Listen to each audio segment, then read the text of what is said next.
तो पिछले कुछ वीडियोस में हमने बहुत सी चीज़ें डिस्कस की, जहाँ पे हमने पैसे को समझने की कोशिश की, ये भी समझने की कोशिश की कि पैसा काम किस तरह से करता है। हमने इसके बारे में भी बात की कि सेंट्रल बैंक का असल में रोल होता क्या है, कमर्शियल बैंक्स किस तरह से पैसे कमाते हैं, उनका बिजनेस मॉडल क्या है, पैसे कमाए किस तरह से जा सकते हैं, इंटरनेट का दौर है, इंटरनेट से पैसे किस तरह से कमाए जा सकते हैं। लेकिन इसके साथ साथ ना एक बड़ी इंपॉर्टेंट चीज़ है जो कि हम सबसे कनेक्टेड है, उसे कहते हैं टैक्सेस, जो कि हम सबको पे करने और हमें बिल्कुल पसंद नहीं है पे करना। अब टैक्सेस मुख्तलिफ तरह के होते हैं, उनको समझने की आज कोशिश करते हैं कि कितनी तरह के टैक्सेस होते हैं और उनका पर्पस क्या है असल में। तो सबसे पहले इनकम टैक्स है, जो कि इंडिविजुअल लेवल पे लगता है कि मैं साल में कितने पैसे कमाता हूँ, उस पर मुझे एक परसेंटेज गवर्नमेंट को देनी है। जी, गवर्नमेंट वो पैसा हमारे मुल्क पे लगाएगी, सड़कें बनाएगी, ये जो पब्लिक स्कूल होते हैं, गवर्नमेंट स्कूल जो होते हैं उस पर लगाएगी, हेल्थ केयर पे लगाएगी, और हमें वो फिर सर्विसेज वो प्रोवाइड भी करेंगे किसी ना किसी तरह से। दुनिया भर में ये कंसेप्ट मुख्तलिफ होता है। पब्लिक सर्विसेज जो आपको मिल रही होती हैं वो आपको इन टैक्सेस के थ्रू मिल रही होती हैं, फिर इंश्योरेंसेज जो होती हैं वो प्राइवेटली भी मैनेज की जाती हैं। सो इनकम टैक्स का इस्तेमाल इस तरह से किया जाता है। इसी तरह जो टैक्स बिजनेसेस पे लगता है उसे कॉर्पोरेट टैक्स कहते हैं, उसकी भी एक परसेंटेज हर बिजनेस को पे करनी पड़ती है। इनकम टैक्स इंडिविजुअल लेवल पे होता है, कॉर्पोरेट टैक्स बिजनेस लेवल पे होता है। पर्पस दोनों का सेम ही है कि इंफ्रास्ट्रक्चर पे वो पैसा इन्वेस्ट किया जाए। अब उसे आप और मैं ट्रैक नहीं कर सकते कि वो पैसा लग रहा है कि नहीं लग रहा। सो उसके बाद एक कॉन्सेप्ट आता है सेल्स टैक्स का। अब सेल्स टैक्स आपने सुना होगा, हम ये बड़ी कॉमन चीज़ है कि जब आप मोस्टली ग्रोसरी करने जाते हैं तो आप उस पर देखते हैं कि एक कीमत इस चीज़ की ये है, उस पर इतने परसेंट टैक्स है, वो गवर्नमेंट ने लगाया हुआ है। कंज्यूमर एंड से ये टैक्स आपको पे करना पड़ता है, मोस्टली 17-18% होता है हर प्रोडक्ट पे, और वो टैक्स गवर्नमेंट को जाता है। सो इसी तरह से क्या कहते हैं, आपने जीएसटी का नाम भी सुना होगा, वैट का भी सुना होगा। जीएसटी का जो मतलब है वो गुड्स एंड सर्विसेज टैक्स है, वैट का जो है वैल्यू एडेड टैक्स है। अब दोनों का कंसेप्ट फंडामेंटली सेम है। वैट यूरोप में मोस्टली आप देखते हैं कि वैट उसे कहा जाता है, जीएसटी बाकी मोस्टली जगहों पे कहा जाता है। कई जगहों पे कुछ स्पेसिफिक चीज़ों पे जीएसटी लगता है। अब दोनों का जो कंसेप्ट है ना वो ये है कि एक प्रोडक्ट का जो पूरा साइकिल है ना, मतलब डिफरेंट स्टेज से जब गुजरता है, पहले मैन्युफैक्चरर से गुजरता है, वो भी कुछ टैक्स पे करता है, फिर उसके बाद होलसेलर के पास जाता है, फिर वो टैक्स पे करता है, जब वो ट्रांजेक्शन करता है वो टैक्स पे करता है, फिर उसके बाद रिटेलर के पास आता है, फिर वो टैक्स पे करता है। तो ओवरऑल उस पर एक परसेंटेज होनी होती है, और वो फिर जहाँ जिस इदारे को आप वो टैक्स पे कर रहे होते हैं वहाँ से क्लियरेंस होती है।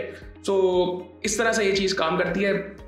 बेसिकली जो डिफरेंस आपने समझना है ना, सेल्स टैक्स कंज्यूमर के एंड से होता है, वो बिल्कुल स्ट्रेट फॉरवर्ड, जितना टैक्स है वो आपको पे करना है जब आप उस प्रोडक्ट को खरीदोगे। जीएसटी वैट के कॉन्सेप्ट पे ये होता है कि हर स्टेज पे वो आप टैक्स को पे कर रहे होते हो, मैन्युफैक्चर भी करता है, और वो ये नहीं होता कि हर बंदा वो एक पूरी परसेंटेज करता है। फॉर एग्जाम्पल, अगर उस पर जीएसटी 18% लगना है तो वो 18% मैन्युफैक्चर नहीं कर देगा, वो हर स्टेज पे कुछ ना कुछ परसेंटेज होती है। सो इसी तरह वैट का भी कॉन्सेप्ट है। फिर उसके बाद एक बड़ा सिंपल सा और कॉन्सेप्ट है जी प्रॉपर्टी टैक्स का। अब ये बड़ी सिंपल सी चीज़ है कि प्रॉपर्टी खरीदोगे बेचोगे उस पर टैक्स लगता है, सिंपल सा, कोई इतने इसमें कोई साइंस नहीं है।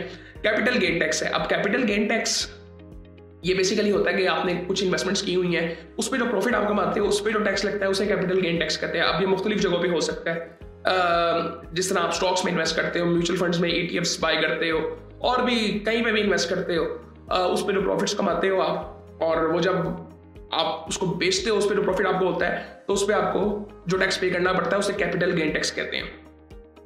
उसके बाद एक बड़ा इंपॉर्टेंट टैक्स है, और ये अमीरों की बात है, ये बड़ी इंटरेस्टिंग चीज़ है, इनहेरिटेंस टैक्स। सो अब ये बड़ी इंटरेस्टिंग चीज़ है। जब ये ये कब काम करता है, जब अब खैर इसको एस्केप भी किया जाता है मोस्टली जगहों पे, और कहीं मोस्टली जगहों पे कैपिटल गेन टैक्स की सूरत में इसको लिया जाता है। अब इनहेरिटेंस टैक्स क्या होता है, वो सिंपली जो पैसा मेरे पास है, जब वो मैं अपनी, फॉर एग्जांपल मेरी जो वेल्थ है, मेरे पास जो एसेट्स हैं, जब वो मैं अपने बच्चों को दूंगा, वो ट्रांजैक्शन जब होगी, वो ट्रांसफर करते हुए एक टैक्स लिया जाएगा मुझसे, उसे इनहेरिटेंस टैक्स कहा जाता है।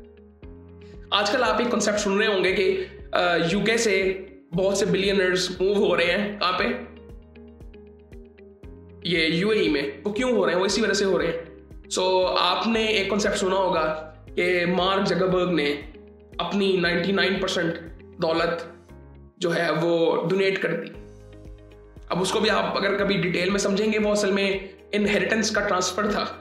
सो खैर ये बिलियनर्स के काम है और ये होते हैं। ये बड़ा इंटरेस्टिंग एक टैक्स है और मोस्टली बिलियनर्स जो हैं वो इसको स्केप करते हैं और लीगली किया भी जा सकता है, वो इलीगली कुछ नहीं होता, लीगली किया जा सकता है। लेकिन कैपिटल गेन टैक्स जो पे कर रहे हैं इसका कंसेप्ट बड़ा अजीब सा है। वैसे इनहेरिटेंस टैक्स का कंसेप्ट ही बड़ा यूके भाई गवर्नमेंट को क्यों अपने क्या कहते हैं पैसे देने हैं, और ये एक मुल्क नहीं करता, तकरीबन सारे मुल्क ये कर रहे होते हैं हरकतें, और ये बड़ा अजीब सा टैक्स है, बहुत फजूल सा इसका कंसेप्ट है और ये दुनिया भर में होता है। और इसके अलावा बस यार इतनी तरह के टैक्सेस, सो ये टैक्सेस लगते रहते हैं और ड्यूटीज भी होती हैं कई तरह की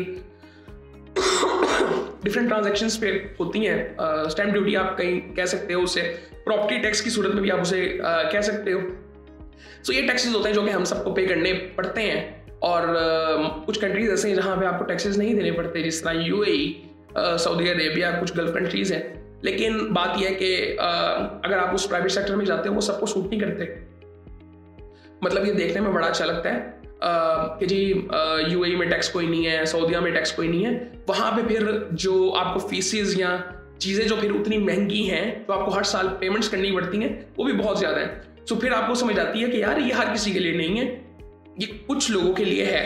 सो खैर इसके बारे में कभी डिटेल में स्पेसिफिक किसी चीज़ के बारे में बात करेंगे ना तो फिर इस कॉन्सेप्ट को हम समझ सकते हैं। मतलब ये बहुत से लोग आजकल करते हैं, जिस तरह मैंने इनहेरिटेंस टैक्स का बताया। इवन लोग तो आजकल बड़े यंग लोग जो अपने 20s में हैं वो क्या कहते हैं सिर्फ टैक्सेस बचाने के लिए वो यूएई मूव करते हैं। हम देखते हैं क्रिप्टो के जो बच्चे हैं सारे मूव करते हैं टैक्सेस बचाने के लिए। सो ये क्यों करते हैं, सिर्फ इसके पीछे यही रीज़न है।